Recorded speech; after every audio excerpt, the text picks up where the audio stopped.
Hello there. I'm going to be reading to you a short story that I wrote in my college year. It was senior year, and there was a bunch of people, me and my friends, we all took this class together, and we thought it would be pretty fun. And this story is pretty much what I wrote on a very, very late night, and all I had was a belly full of Mountain Dew and just a very, very tight deadline. So enjoy. I'm just going to go ahead and get off into it. It's called I Am the Sea. It begins like this. The roads were filled with the squishy sputtering of feet. A little boy with hair as black as the coat that filled his body so neatly picked up intensity. His little boots traveled well throughout the mud, although his friend was unable to keep up. The rain had no problem keeping pace. The boy yelled something to his blonde-haired friend who, by now, had been running in bare feet with his shirt and pants covered in soot and coal. It made no difference because the rain was as loud as tacks that had been knocked on the kitchen floor. Dilapidated houses reminded the black-haired boy of what he used to live in.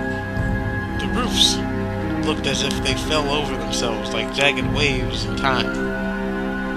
As rain lightens up abruptly, an adult's voice is heard in the distance. The boys look over their shoulder to see a tall, stout black coat with a white cap gaining on them. The white cap's voice gets louder. Stupid dog. Pitiable. They'll do anything they're told. There are no heroes, there's only me. He's getting closer now. The panther-haired boy pulls the blonde-haired one ahead of him so that he is a few yards ahead of him.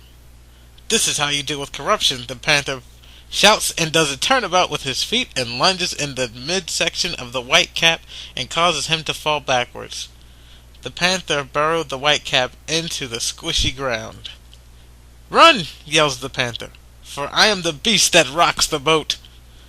The blonde-haired kid while running responds, "The wind has broken loose from its chain." What?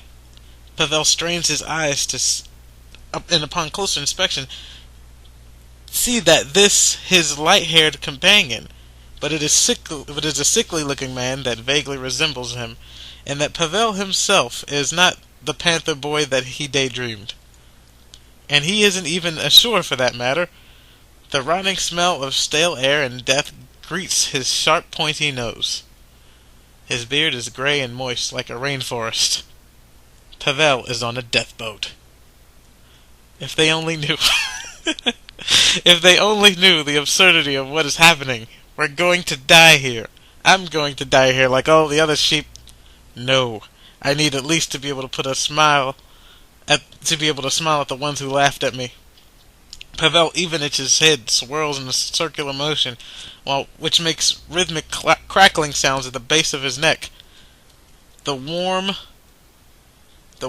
maturing water goes down his throat like water does a clogged drain.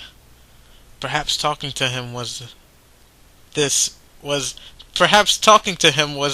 a mistake. Pavel was pondering the grave error of making conversation with his man. His name was Gusev. 1 minute a vessel bumps into a fish. The next, the wind breaks loose from its chain.